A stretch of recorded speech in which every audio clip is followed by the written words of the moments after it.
berbagi dan memberi dukungan tentang cara hidup sehat dengan HIV. Betul, tujuannya supaya kita saling belajar, saling menguatkan, dan tidak merasa sendiri. Ayo kita mulai dengan berbagi pengalaman dulu. Dan ini akan bersifat rahasia ya, jadi kalian gak perlu takut untuk cerita ke kita. Nah, di sesi pertama ini kita akan berdiskusi tentang pola makan dan pola aktivitas sehat untuk penanggulangan dengan HIV. Karena pola makan yang sehat dan aktivitas yang cukup bisa membantu kita lebih kuat lagi. Jadi siapa nih yang mau berbagi pengalaman terlebih dahulu? Saya dulu. Saya itu makan apa aja Bu, alias gak milah Bu. Itu, tapi begini, tapi kalau saya itu kan gak mual dan ketika mual itu merasakan Bu. Itu, apalagi selalu obat. Nah, itu sering terjadi sehat. Kalau mual, coba makan porsi kecil tapi sering. Pilih makanan lembut seperti bubur, sup, atau buah yang segar. Nah, saya mau tanya Bu, makanan apa sih yang harus dihindari kalau punya HIV? Pertanyaan yang bagus. Hindari makanan mentah seperti daging atau telur setengah matang karena bisa menyebabkan infeksi. Dan kurangi makanan tinggi gula atau kalori yang berlebihan ya. Sekarang kita bahas soal aktivitas fisik. Siapa yang olahraga? Saya biasanya jalan sekitar 20 menit sehari. Badannya juga terasa sehat. Itu contoh yang bagus kamu. Aktivitas ringan seperti jalan kaki bisa meningkatkan daya tahan tubuh. Tapi Bu, saya pernah baca kalau olahraga berlebihan itu emang benar bisa nurunin imun.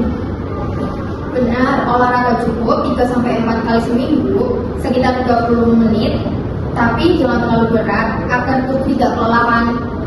Nah, selanjutnya kita akan membahas monitoring kesehatan. Jadi siapa nih yang masih suka males buat kontrol kesehatannya?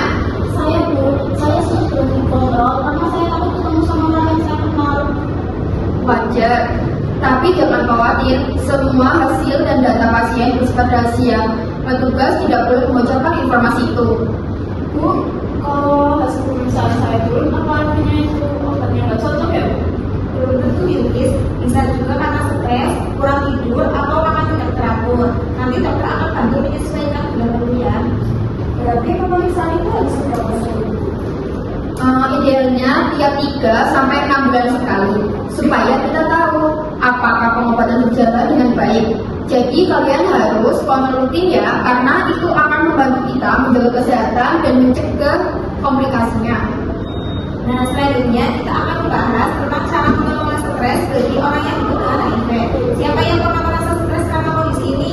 Saya Bu, saya itu kadang takut dengan masa depan saya.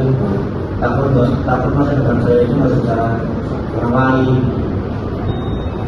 Perasaan itu wajar, tapi penting diingat, dengan pengobatan rutin dan pola hidup sehat, ODH bisa tetap hidup normal dan produktif.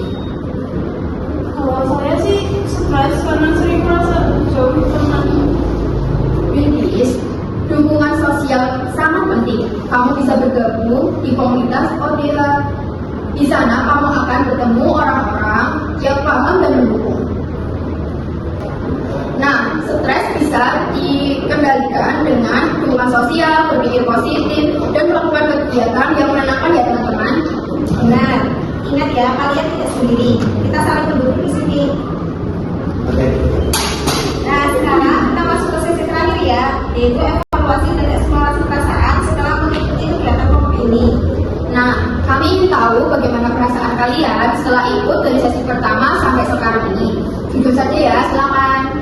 Saya lebih merasa lebih tenang Bu. Dulu saya takut bicara tentang HIV, tapi sekarang itu lebih terbuka.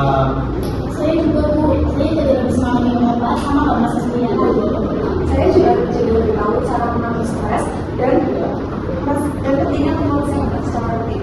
Kalau saya senang sih bisa berbagi dan mendengar pengalaman orang lain. Kalau saya jadi lebih ringan. Saya juga merasa lebih percaya diri ketika melakukan proses saya. Saya bersyukur ikut kegiatan ini karena rasanya lebih tenang dan tidak banyak tenang. Nah, teman-teman, terima kasih ya sudah terlibat dan aktif berbagi dalam kegiatan ini. Semoga apa yang kita bahas hari ini bisa membantu kalian menjaga kesehatan dan semangat hidup. Ingat, kalian tidak sendiri ya. Dengan dukungan, penerimaan diri, dan pola hidup sehat, kita semua bisa tetap produktif dan bahagia. Mari kita terus saling mendukung dan menjaga satu sama lain. Tetap semangat, tetap positif, dan jangan pernah berhenti berharap ya.